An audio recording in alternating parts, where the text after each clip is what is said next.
ये है ताज media group और आप देख रहे हैं ताज न्यूज, आईना सच का।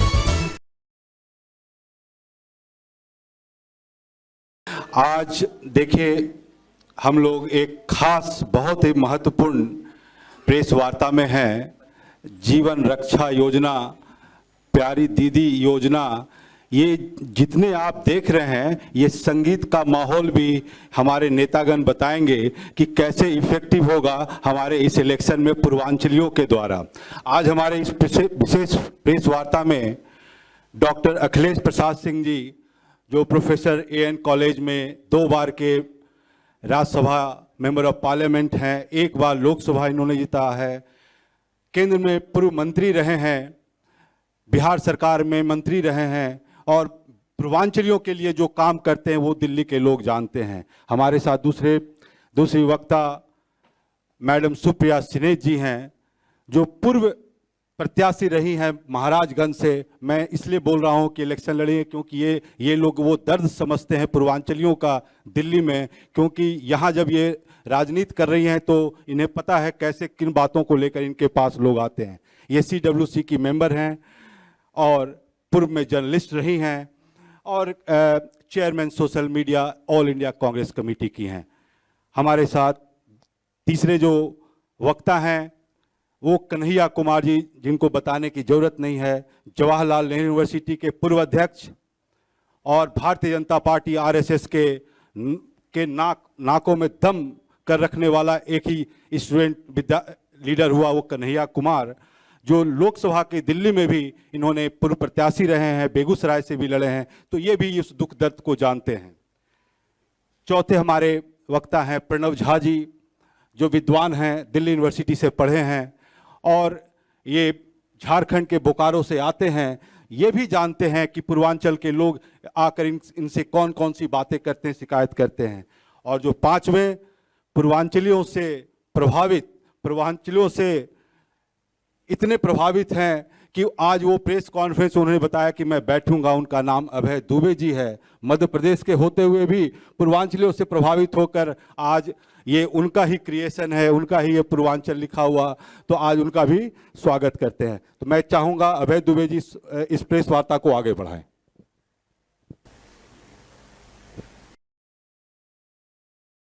पत्रकार साथियों, दिल्ली प्रदेश कांग्रेस कमेटी के सभागार में आप लोगों का स्वागत है। हमारे साथ रश्मि सिंह मिगलानी जी और तेलंगाना से आसमा जी और अरुण अग्रवाल जी भी है। मैं आज की इस शाब्दिक और स्वादिष्ट व्यंजनों के साथ आप लोगों का स्वागत कर रहे हैं। आपके और पूर्वांचलियों के बीच ज़्यादा बाधा न बनते हुए मैं आग्रह करता हूं अखिलेश प्रसाद सिंह जी से कि वह इस पर प्रकाश डालें। मित्रों नमस्कार। मैं तो पहले भी 2 बार इस कार्यालय में आके पूर्वांचलियों की समस्या के बारे में आपसे बात किया था और कल मैं चुनाव प्रचार के दौरान संगम बिहार में आने का मुझे मौका मिला था और वहाँ एक जो दिल्ली की तस्वीर हम लोग लुटियन दिल्ली देखते हैं और वहाँ जो अनियमित कॉलोनियों में रह रहे लोग पूर्वांचलियों को जीवन बसर करते अगर आप जाके देखिए तो बिहार और उत्तर प्रदेश के गांवों में भी उतनी खराब स्थिति नहीं है जितनी यहाँ जिस स्थिति में, और अगर मैं ये कहूँ कि जानवरों से भी बदतर जिंदगी जीने को विवश हैं दिल्ली वासी। और चुनाव के समय में हर बार होता है कि कॉलोनी नियमित कर दिए जाएंगे, सारी फैसिलिटीज़ दे दिया जाएगा, स्कूल अस्पताल बनेंगे, सीवर का प्रॉब्लम ख़त्म होगा, नालियाँ बन जाएंगी। लेकिन वो जैसे हम लोग के यहाँ कहा जाता है कि सुअर का खुबाड़ में जैसे लोग रहता है, उस तरह से ज़िंदगी जी रहे हैं लोग। एक तरफ यहीं मुख्यमंत्री जी अरविंद केजरीवाल जी कभी ये कह के लोगों को अपमानित करेंगे कि 500 रुपया का टिकट कटा के लोग बिहार और उत्तर प्रदेश से आएंगे और 5 लाख का इलाज करा के चले जाएंगे। दूसरी तरफ नड्डा जी कभी भाषण करेंगे बांग्लादेशी घुसपैठियों से हम लोगों की तुलना करेंगे। तो आज हम आपके सामने 2 महत्वपूर्ण दिल्ली कांग्रेस की तरफ से करना चाहते हैं। कि एक पूर्वांचल के लोगों के लिए अगर दिल्ली के लोगों का आशीर्वाद मिला और जिस तरह से शीला दीक्षित जी के ज़माने में दिल्ली को अहमियत मिली, दिल्ली शहर बना, और उसमें भी केवल दिल्ली के लोगों का रोल नहीं है, पूर्वांचल से आने वाले, चाहे वो एक मजदूर के रूप में आए, छात्र के रूप में आए, इंजीनियर के रूप में आए, डॉक्टर के रूप में आए, सबका बड़ा रोल रहा है दिल्ली को दिल्ली बनाने में। और दिल्ली आज अगर विश्व स्तरीय सिटी बना तो उसमें पूर्वांचलियों का भी उतना ही बड़ा रोल है जितना यहाँ के लोगों का है। तो हम मांग क्या करते हैं, अगर हम लोग की सरकार बनी तो पूर्वांचल के लोगों के लिए अलग मंत्रालय होगा, अलग पूर्वांचल मंत्रालय, और अलग उसके लिए बजट होगा, ताकि जो हेल्थ इश्यूज़ हैं उन लोगों का, जो इकोनॉमिकली बैड सिचुएशन है, एजुकेशन की स्थिति है, या जो हेल्थ का इशू है, सबको एड्रेस किया जा सके। ये हम लोग आज घोषणा करते हैं। और बाकी आप लोगों से भी अपील करते हैं, जितने साथियों को मैं देख रहा हूँ उसमें ज़्यादातर पूर्वांचल के ही लोग पत्रकारिता में भी यहाँ सब उपस्थित हैं। न केवल कांग्रेस पार्टी को बल्कि दूसरी पार्टियों को भी आप लोग कवर करते हैं, लेकिन आपका भी उतना ही बड़ा योगदान रहता है। मैं इतना ही कह के बाकी सब लोगों को अलग अलग बातें कहनी है। फिर से आपका हृदय से एक सब स्कीम की भी हम लोग घोषणा करते हैं, और उसको भी जब दिल्ली वासियों का कांग्रेस पार्टी को जिताने का काम करेंगी तो वो भी हम लोग बनाने का काम करेंगे। फिर से आपको धन्यवाद।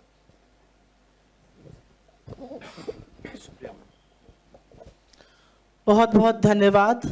मंच पर बैठे हुए हमारे सारे वरिष्ठ नेतागण, पत्रकार बंधुओं को मेरा प्रणाम, और पूर्वांचल की आपने याद ताज़ा कर दी उसका बहुत बहुत शुक्रिया। कामिनी झा जी मिथिला की गायिका हैं और बहुत मधुर आपने गाया। मैं पूर्वांचल की बेटी हूँ और सबसे पहले तो ये कहूँगी कि पूर्वांचल की भूमि अपने त्याग, अपने तप, अपनी तपस्या, अपनी वीरता के लिए जानी जाती है। और असलियत यह है कि पूर्वांचल के लोगों ने इस देश के कोने कोने में जाकर, चाहे वो मुंबई हो, चाहे वो दिल्ली हो, चाहे वो चेन्नई हो, कोयम्बटूर हो, केरला हो, तमाम जगहों पर जाकर उन जगहों को बनाने का, सृजन का, उन जगहों को खड़ा करने का काम किया है। लेकिन एक शर्मनाक असलियत यह भी है कि वो रीढ़ की हड्डी की तरह बनकर खड़े हो जाते हैं और जगहों को बनाते हैं, उनका सृजन करते हैं, लेकिन जब उनके हक की बात आती है तो कहीं ना कहीं उनके साथ बेईमानी की जाती है। यह असलियत है। यह असलियत है कि पूर्वांचलियों को कई बार पॉलिटिकल पार्टीज का, खासतौर से चाहे वो आम आदमी पार्टी हो, और मैं भूल ही नहीं हूं उस बात को जब केजरीवाल जी ने कहा था यूपी बिहार के लोग 500 का टिकट लेकर आते हैं और 5 लाख में इलाज करा के चले जाते हैं। यह असलियत यह भी है कि दिल्ली और बिहार के लोगों ने यूपी और बिहार के लोगों ने आकर दिल्ली को बनाया है। मैं भूल ही नहीं हूं उस बात को कि पूर्वांचल के लोगों को रोहिंग्या कहने का पाप बीजेपी करती है, और यही पूर्वांचल के लोगों को उनका हक, उनका सम्मान दिलाने की जो घोषणा अभी अखिलेश जी ने करी है वो बड़ी बात है। एक मंत्रालय बनाना प्रतिबद्धता है कि हम उनके मुद्दों को लेकर सजग हैं, उनके मुद्दों को लेकर हम कितने सीरियस हैं। और जो सब प्लान की बात है उसके अंतर्गत एक बजट निर्धारित होगा जिससे कि पूर्वांचलियों को उनका हक मिल सके। 30-35 लाख पूर्वांचली दिल्ली में रहते हैं और उनके घरों को जाकर देख लीजिए तो वो मलिन बस्तियों से भी बदतर हैं। बजबजाती हुई नालियां हैं, टूटी हुई सड़कें हैं, पानी जो घर में घुस जाता है, कोई निकास नहीं है पानियों का, गंदगी का कूड़ा लगा हुआ है, क्योंकि उन पर ध्यान नहीं दिया जाता। वो सिर्फ वोट बैंक हैं बीजेपी और आपके लिए। और इस असलियत को अगर बदलना है तो पूर्वांचलियों पर विशेष ध्यान देना होगा, जैसे कि बाकी दिल्ली पर भी हम दे रहे हैं। मैं थोड़े दिनों पहले दिल्ली के पूर्व मुख्यमंत्री केजरीवाल जी का इंटरव्यू सुन रही थी। उनसे किसी ने कहा यमुना बहुत गंदी है, और असलियत यह है कि यमुना पर भी अभी जो हमारी प्रतिबद्धता है उस पर हम जिक्र करेंगे छठ पर। उन्होंने कहा यमुना गंदी इसलिए है क्योंकि जो लोग बस्ती में रहते हैं और अधिकांश उसमें से पूर्वांचली हैं, उनकी नालियों का पानी वहां आता है। 7,000 करोड़ रुपए आपने फूंक दिए, यमुना को साफ नहीं कर पाए, और उसका ठीकरा भी आप पूर्वांचलियों पर फोड़िएगा। और इसीलिए जो आज की हमारी घोषणा है पूर्वांचलियों को लेकर, जो पूर्वांचल से आते हैं वो ना सिर्फ पूर्वांचल का गौरव बढ़ाते हैं, वो इस देश के नागरिक हैं, दिल्ली के नागरिक हैं, यहाँ के वोटर हैं, यहाँ के मान सम्मान को बढ़ाने में भी बहुत बड़ा योगदान देते हैं। और इसलिए जो हमारी प्रतिबद्धता है, जो हमारी निष्ठा है पूर्वांचलियों को लेकर, उनकी शिक्षा, उनके स्वास्थ्य को लेकर, उन सारी बातों के लिए एक डिपार्टमेंट बने, एक सब प्लान हो, वो बहुत जरूरी है। 30-35 लाख लोगों को नजरअंदाज करके सिर्फ वोट बैंक मानने का जो दुष्कर्म बीजेपी और आम आदमी पार्टी ने किया है, ये कुचक्र खत्म होना पड़ेगा। बहुत धन्यवाद। धन्यवाद सुप्रिया जी।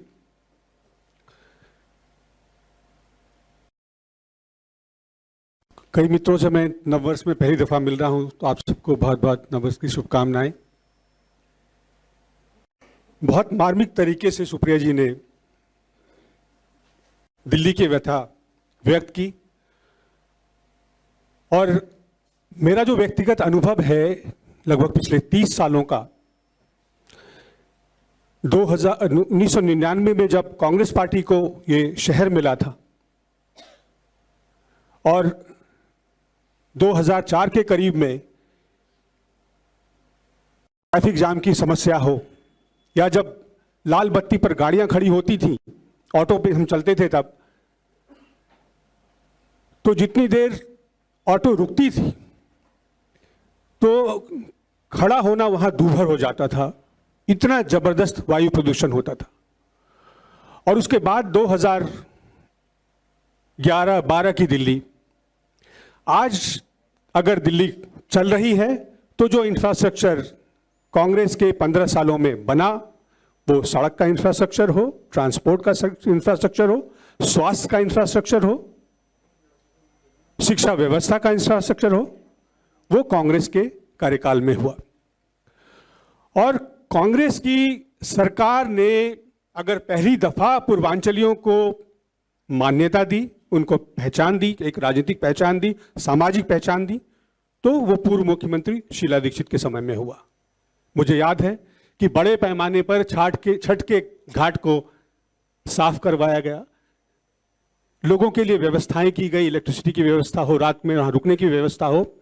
तो एक लंबा संबंध रहा यहाँ के कांग्रेस के सरकार का, कांग्रेस पार्टी का पूर्वांचलियों के साथ। आज जब मुझे यहाँ प्रेस कॉन्फ्रेंस के लिए आना था, तो जानकारी के लिए मैंने देखा, तो मुझे पता लगी ये बात कि लगभग 20 सीटें ऐसी हैं दिल्ली में जहां की पूर्वांचली तय करते हैं कि कौन सी पार्टी का उम्मीदवार जीतेगा, और अप्रत्यक्ष रूप से तो 45-50 सीटें ऐसी हैं। ये पूर्वांचलियों की ताकत है। और जैसा सुप्रिया जी ने बताया कि उन्होंने पूरे देश की बात की कि अगर ये शहर चलता है, सुबह उठकर घरों में काम करने वाली माइयां हों, दफ्तरों में, प्राइवेट दफ्तरों में जाकर ताला खोलने वाले बाबू हों, साहब को गाड़ी में बिठाकर दफ्तर पहुंचाने वाले ड्राइवर साहब हों, कुक हो, महाराज हो, विद्यालयों में पढ़ाने वाले शिक्षक हों, बड़े बड़े मंत्रालयों में बैठने वाले अधिकारी हों, ज्यादातर आपको अधिकारी मिलेंगे, पूर्वांचली मिलेंगे। तो संक्षेप में मैं जो बात कहना चाहता हूं कि समय आ गया है कि जो सरकार बने यहां, पूर्वांचली वो सरकार अपने लिए बनाए, ऐसी सरकार चुने, उस पार्टी को चुने जो उन्हें उनकी ताकत उनके हाथों में दे। कांग्रेस ने, जैसा अभी आपने सुना कि जो घोषणा है कि अलग पूर्वांचल मंत्रालय होगा, अलग उसका एक सब प्लान होगा, लोगों की जरूरतों के हिसाब से योजनाएं बने, पूर्वांचली खुद तय करे कि उनके लिए क्या आवश्यक है, और उसके अलावा जो एक सामाजिक सांस्कृतिक पहचान है पूर्वांचलियों की, वो भी अंकित हो। पिछले दिनों मुझे बताया गया कि यहाँ की छठ का कार्यक्रम जो है, जिस तरह से कुंभ का आयोजन हो रहा है प्रयागराज में, उस तरह यहां दिल्ली में एक छठ महोत्सव का जो आयोजन हो उसी तर्ज पर हो, जमुना किनारे हो, जमुना किनारे के इलाके को एक नया जिला घोषित किया जाए और सरकार पूरी दल बल व्यवस्था के साथ जो है ये आयोजन करे। ये कांग्रेस की सरकार का प्रयास होगा, ये हमारी तरफ से पूर्वांचलियों को वादा होगा।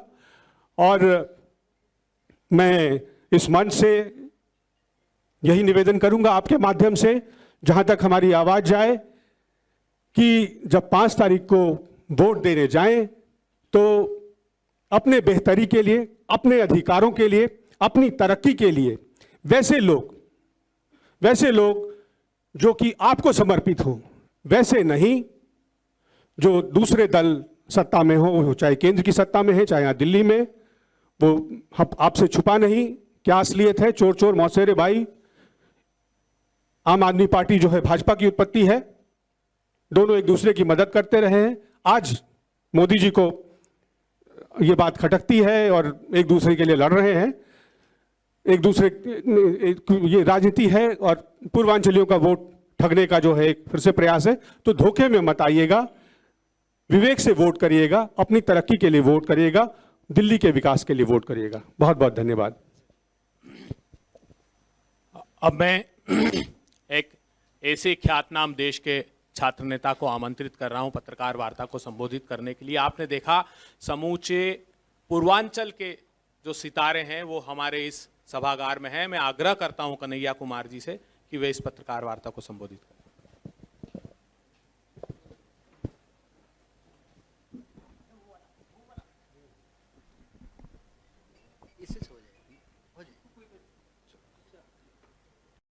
सबसे पहले तो मैं हमारे साथ कांग्रेस पार्टी के जो हमारे तमाम साथी यहाँ हैं, जो खासकर मीडिया का काम देखते हैं, और इस विशेष प्रेस वार्ता में हमारे साथ कांग्रेस पार्टी के तमाम पदों को सुशोभित करने वाले पूर्वांचल के विभिन्न राज्यों में पैदा हुए और अपनी अपनी जिम्मेवारी निभाने वाले सभी साथियों का बहुत धन्यवाद।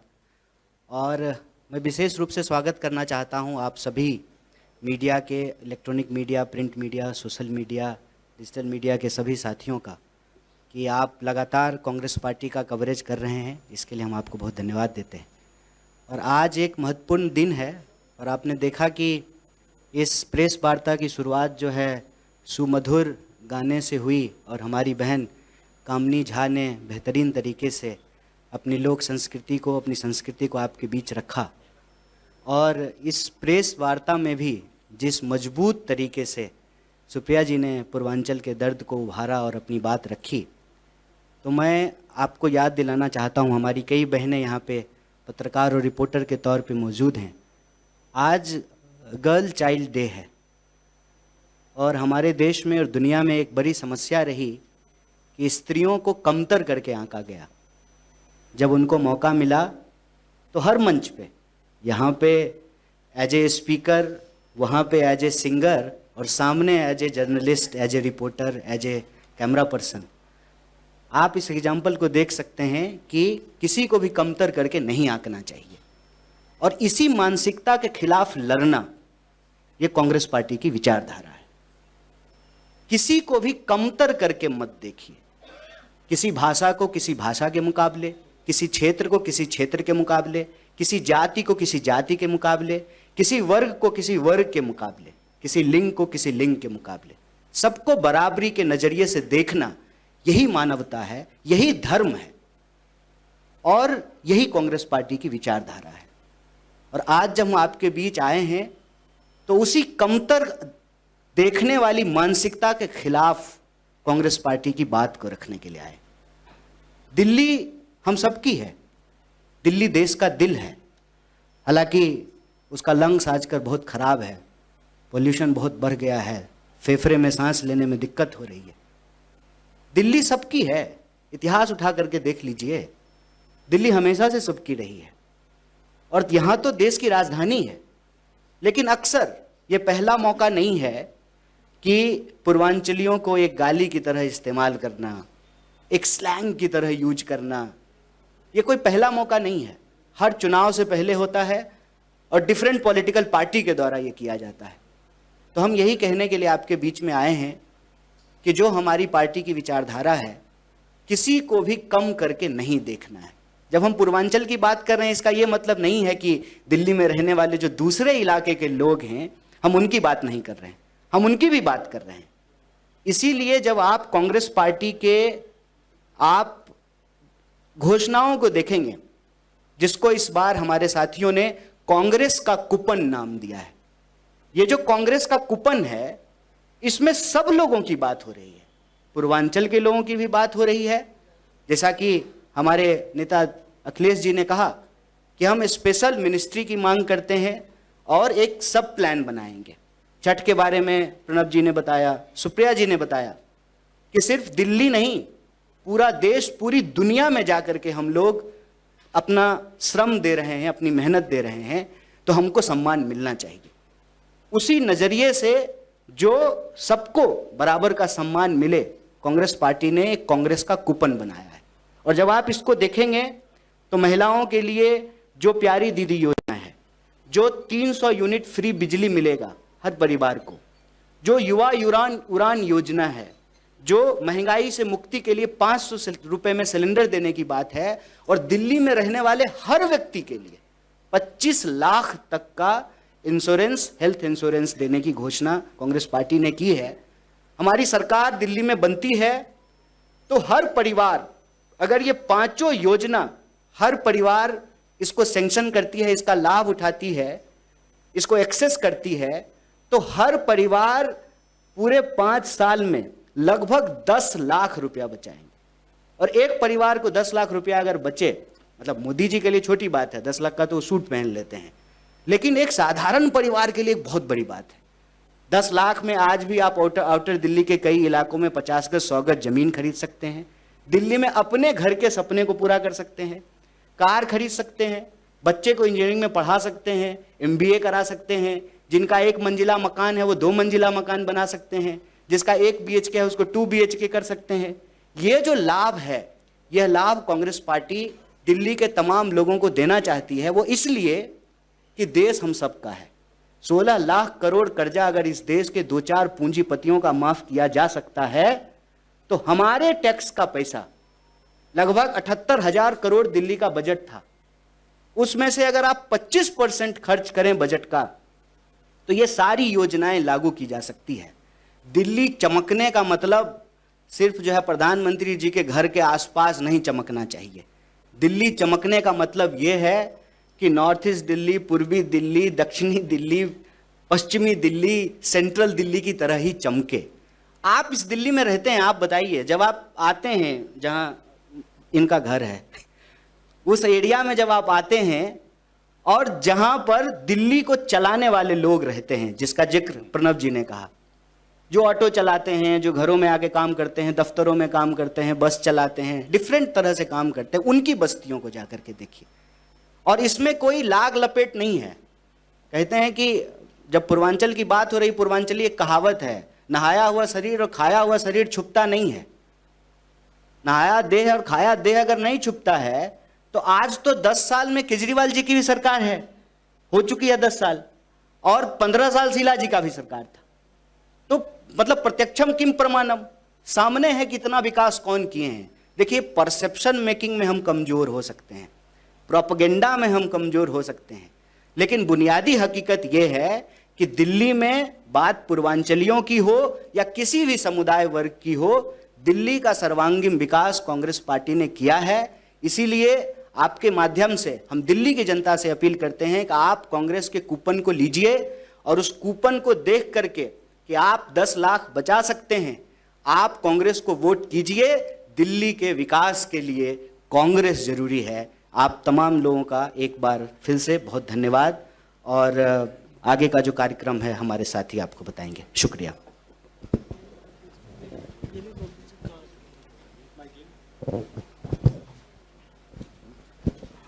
साथियों, आप लोगों के प्रश्न तो आमंत्रित करेंगे ही, मगर आज हम अभिभूत हैं कि पूर्वांचल के हमारे साथियों ने, कांग्रेस के नेताओं ने इतनी बड़ी घोषणा की है कि हम हृदय से उनका आभार व्यक्त करते हैं। और इसकी बुनियाद कैसे रखी जाएगी कि जैसे ही सरकार में आएंगे तो जो सुप्रिया जी ने जैसे आंकड़ा बताया 30 लाख, तो वो कम से कम ऑथेंटिक हो। इसलिए सबसे पहले हम एक सर्वे कराएंगे दिल्ली का सरकार में आते ही। उस सर्वे के आधार पर उनकी सारी परिस्थितियों का मूल्यांकन करेंगे और फिर हम इसको आकार देंगे। अब आपके कोई प्रश्न हो, और एक महत्वपूर्ण बात हो रही है कि एक बड़ा खुलासा इस पत्रकार वार्ता के बाद आपके सिर्फ 10 मिनट लेंगे, एक बड़ा खुलासा और रश्मि जी और हरविंदर सिंह जी अपनी पत्रकार वार्ता में करेंगे। बहुत बड़ा डिस्क्लोजर बिजली के स्कैम को लेकर है।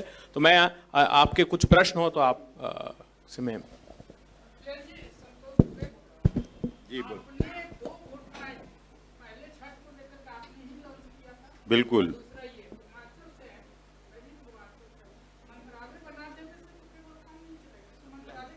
नहीं, सब प्लान का भी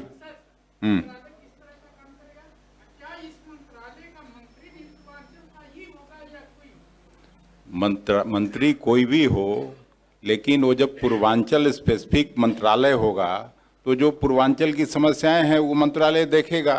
मंत्री कोई भी हो सकता है, लेकिन कोशिश होगी कि पूर्वांचल का ही हो। कांग्रेस पार्टी ने शीला दीक्षित कहाँ की थी? वो भी तो उत्तर प्रदेश की थी। तो उस समय कोई समस्या नहीं होता था। वो कभी नहीं बोली कि 500 रुपया का टिकट कटा के लोग आते थे बिहार से, उत्तर प्रदेश से, और 5 लाख का इलाज करा के चले जाते थे। उनकी मानसिकता तो ये कभी नहीं रही। हाँ, रिजर्वेशन का हर जगह रिक्वेस्ट जाता था। तो हम लोग मान लीजिए मैं रहता हूँ MP क्वार्टर में, तो हम लोगों का तो 24 घंटा घर दरवाजा खुला रहता है। कोई ये रहता नहीं है, कोई भी पूर्वांचल का आ जाए, सोने से जगने तक मिलते ही रहते हैं। हम नहीं भी रहेंगे, आप जाइएगा, चाय जरूर मिलेगा, पानी जरूर मिलेगा। तो हम लोग इस बात को समझते हैं और उनकी कठिनाइयों को भी समझते हैं। धन्यवाद।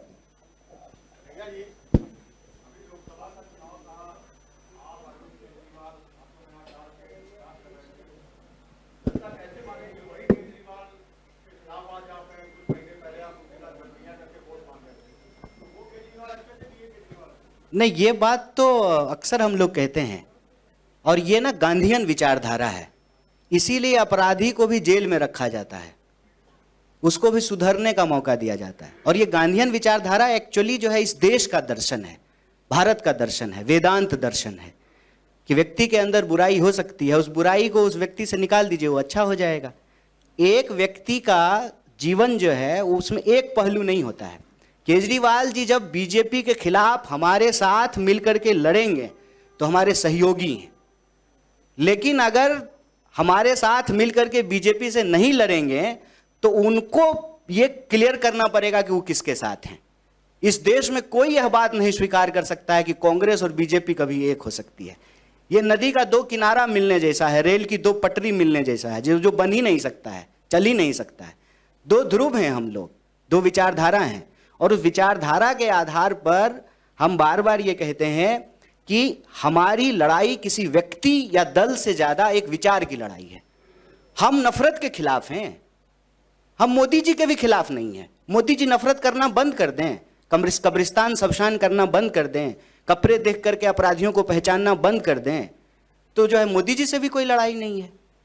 और हमारे लोग, मान लीजिए, फर्ज कीजिए कि हमारी पार्टी का भी कोई लोग अगर चला जाता है बीजेपी में, तो एक विचार को छोड़ करके दूसरे विचार को वो स्वीकार कर लेता है, इसलिए हमारा विरोधी हो जाता है। केजरीवाल जी तो ऑलरेडी दूसरी पार्टी में हैं, कांग्रेस पार्टी के खिलाफ आंदोलन करके जो है राजनीतिक अस्तित्व को प्राप्त किए हैं। हम कहते हैं कि हमारी पार्टी का कोई नेता अगर बीजेपी में चला जाए तब, इसमें कोई कंफ्यूजन नहीं है। मुझे पता नहीं क्यों आप सब लोग पढ़े लिखे समझदार लोग हैं, इसमें बार बार कंफ्यूजन ढूंढते हैं। नफरत अन्याय, शोषण, गैर बराबरी और भेदभाव के खिलाफ जो भी है वो हमारा दोस्त है, हमारा साथी है, हमारा सहयोगी। नफरत, भेदभाव, शोषण, अन्याय, गैर बराबरी के साथ जो खड़ा है वो हमारे खिलाफ है। बात व्यक्ति की नहीं, बात विचार का है, बात दल की नहीं, बात व्यवस्था का है। राहुल जी ने क्या कहा? राहुल जी ने कहा कि हमारे जो न्याय के सवाल हैं उसके साथ जो आकर के खड़ा हुआ हमारे साथ है। हम कह रहे हैं कि देश में एक सर्वे होना चाहिए, पता तो चले कि किसके पास कितनी जमीन है, किसके पास कैसा घर है, किसकी कितनी आमदनी है, कौन जाति किस स्थिति में रहने को विवश है। क्योंकि देश को अगर हमको मजबूत करना है, आप खाना खाते हैं तो उसका एनर्जी जो है कान में भी पहुंचता है और जो है अंगूठे में भी पहुंचता है पांव के। ऐसा तो नहीं होता कि उसकी एनर्जी सारा जो है गर्दन में ही अटक जाता है। अगर सारा एनर्जी गर्दन में ही अटक जाएगा तो आप विकलांग हो जाएंगे। यह जो है असंतुलन की निशानी है। और आप सरकार की स्थिति देखिए कि किस तरह की व्यवस्था कायम कर दिया है आपने। कहते हैं कि 5 ट्रिलियन की इकोनॉमी बनाएंगे और 80 करोड़ लोगों को 5 किलो अनाज दे रहे हैं। तो हम बराबरी चाहते हैं, हम किसी के खिलाफ नहीं हैं, हम गैर बराबरी के खिलाफ हैं।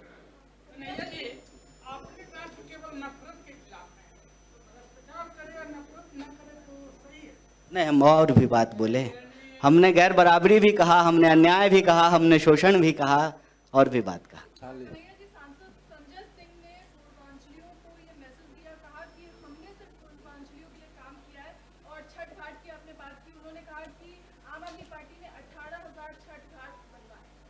देखिए, छठ को लेकर के जो है ना, मैं कोई ऐसे ही बिना मतलब का, बिना तथ्य का कोई बात नहीं कहना चाहता हूँ। इस बार फिर छठ आएगा, छठ हर साल आता है। छठ को लेकर के अक्सर एक स्थिति पैदा होती है। आम आदमी पार्टी कहती है कि बीजेपी नहीं करने दे रहा है, जो एमसीडी के जो पदाधिकारी हैं वो नहीं करने दे रहे हैं, और बीजेपी के नेता कहते हैं कि आम आदमी पार्टी की सरकार है वो नहीं करने देती। अक्सर जो है यमुना में छठ मनाने को लेकर के विवाद होता है। इस साल भी हुआ था। हम कहते हैं कि ये तू मैं की जगह इसका एक निदान होना चाहिए। जब एक बड़ी संख्या के में लोग रहते हैं एक पर्टिकुलर इलाके से आकर के, जिनको हम पूर्वांचली कहते हैं, ये एक सांस्कृतिक पहचान भी है और आज की डेट में एक राजनीतिक पहचान भी बन गई है। गंगा किनारे कवि हुए दिनकर कहते हैं, क्षमा सोभती उस भुजंग को जिसके पास गरल हो। 30 लाख वोट नहीं होता तो कोई नहीं हमारी सुन रहा होता। लोकतंत्र में संख्या मायने रखता है। आज पूर्वांचली सरकार बनाने और गिराने की स्थिति में है, इसीलिए तुरंत जो है इस पर लोग क्रेडिट लेने का होर मचाते हैं। सच्चाई ये है कि पूर्वांचलियों के लिए कांग्रेस पार्टी ने जितना काम किया आज तक किसी पॉलिटिकल पार्टी ने नहीं किया है। छठ मामले को लेकर के वो अक्सर हर साल तू मैं की स्थिति बनती है। इन तमाम समस्याओं के निदान के लिए पूर्वांचलियों के सांस्कृतिक और राजनीतिक, आर्थिक, सामाजिक सभी पहचान को ध्यान में रखते हुए जो हमारी पार्टी की घोषणा है कि एक पूर्वांचल मंत्रालय हो, एक सब प्लान हो और दुनिया देखे। दिल्ली में जब छठ महोत्सव हो तो दुनिया देखे, हर साल की समस्या से इसको निदान मिले।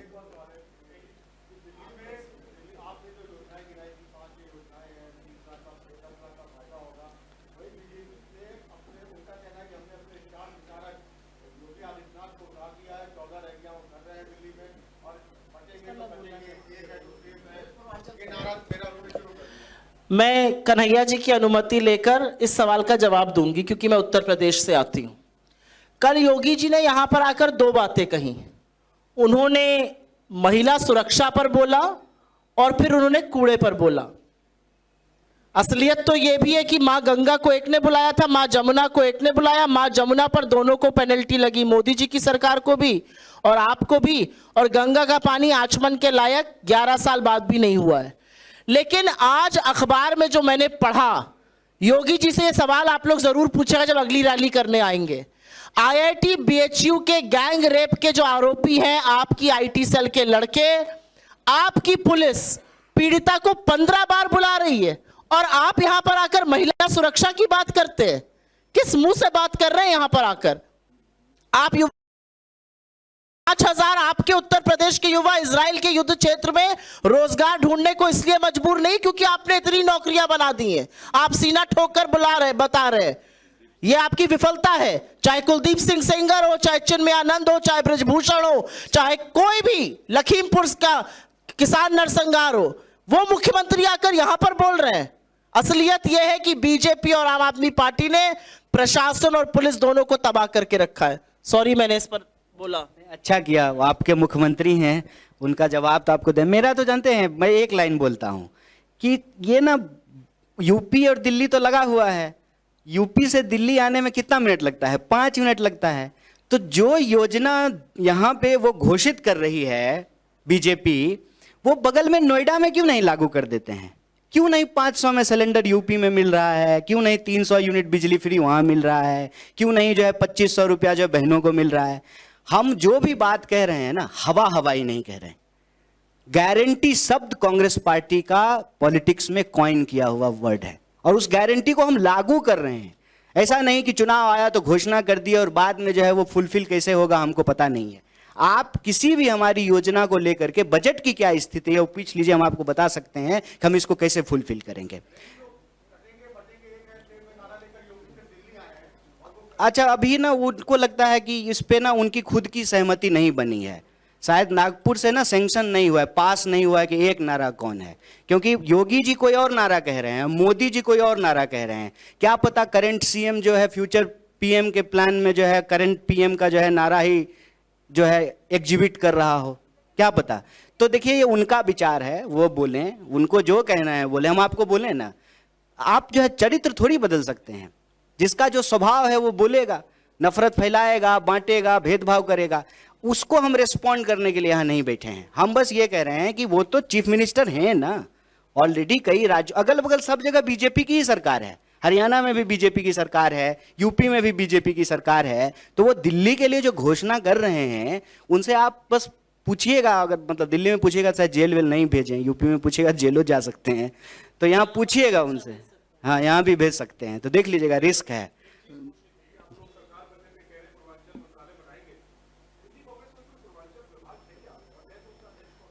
देखिए, दिल्ली सिर्फ जो है दिल्ली में नहीं, कहीं भी क्षेत्र के आधार पे विभाग हमारे यहाँ नहीं है। लोगों की दुर्दशा है ना यहाँ पर, उसको देखते हुए बात कर रहे हैं। लोगों की दुर्दशा है, उस स्थिति को देखकर बात कर रहे हैं। नहीं, जैनेन्द्र, भारत सरकार में भी पूर्वोत्तर के लिए अलग मंत्रालय है। ये जो सवाल पूछ रहे हो तो थोड़ा एक्सरसाइज कर लिया करो ना। Thank you. अरे बनाएंगे, आप बनवा दीजिए ना, सरकार बनवा दीजिए, पूर्वांचल मंत्रालय भी बनाएंगे। नहीं बनाएंगे तो फिर सवाल पूछिएगा, आप तब पूछिएगा ना।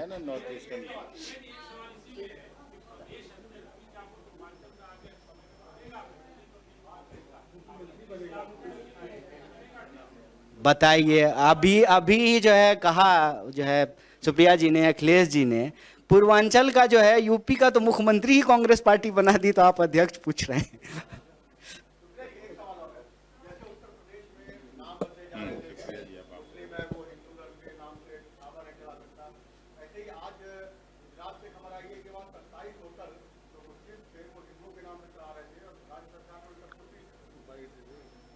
इसको अलग से ले लेंगे, विषयांतर हो जाएगा। जो सुओ मोटो है उस पर सवाल ले लेते हैं।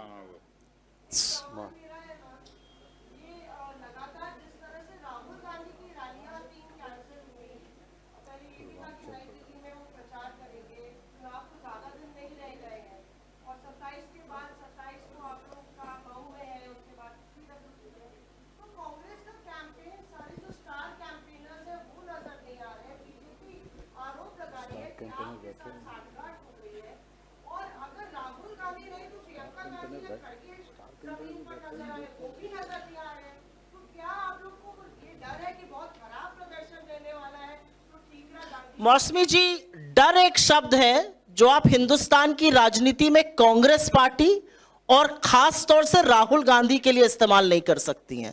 उनका दुर्विरोधी भी उनके लिए डर शब्द का इस्तेमाल नहीं करेगा, कांग्रेस के लिए भी नहीं कर सकता, क्योंकि जिस तरह से हम जिस शिद्दत से लड़ते, कोई और लड़ता नहीं है। राहुल जी की तबीयत नासाज है, ये सबको पता है। उनकी तबीयत कम खराब होती है, लेकिन जब खराब हुई है तो काफी खराब हुई है, गला काफी खराब है। और जैसे ही उनको स्वास्थ्य लाभ होगा वो दिल्ली के चुनाव मैदान में आएंगे। प्रियंका जी और खड़गे जी, ये बात अभी मैंने थोड़ी देर पहले एआईसीसी में भी कही थी, हमारे बिल्कुल शीर्ष नेतृत्व है। और उनको हम एक जो कहते हैं ना, आप गन पाउडर कहां पे कैसे इस्तेमाल करेंगे, वो थोड़ा रणनीतिक तौर पे किया जाता है। स्टार प्रचारक दो दो आपके बगल में बैठे हैं, मुझे भी इस बार स्टार प्रचारक बनाया गया। हम लोग सब जाके अभी आपने संगम विहार की बात करी, कन्हैया जी यहाँ से चुनाव लड़ चुके हैं, वो भी प्रचार कर रहे हैं। इमरान प्रतापगढ़ी रोज प्रचार कर रहे हैं, सचिन पायलट शुरू कर रहे हैं प्रचार। तो ऐसा नहीं कि प्रचार नहीं हो रहा है। मेरा अपना मानना है, बीजेपी के मूर्खतापूर्ण चीजों का मैं जवाब नहीं दूंगी, लेकिन हाँ, इस बात से हम लोग सब व्यथित हैं कि राहुल जी की तबीयत ठीक नहीं है और वो प्रचार नहीं कर पा रहे। लेकिन जो मुद्दा कल 10 दिन बाद बीजेपी ने छुआ, वो अपने प्रचार के पहले दिन राहुल गांधी ने कूड़े का मुद्दा, दिल्ली को पेरिस बनाने वाला वादा याद दिलाया था केजरीवाल जी को, जिससे वो थोड़े बिफर गए थे और लिस्ट बनाने लगे थे कि कैसे कौन उनको गालियां दे रहा है। अब हो गया ना।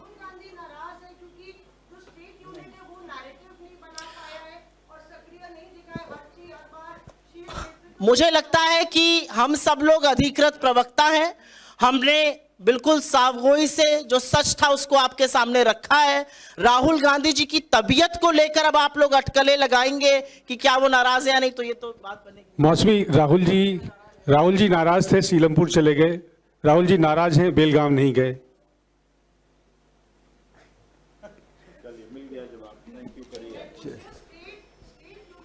तो 29 तारीख को अध्यक्ष जी 29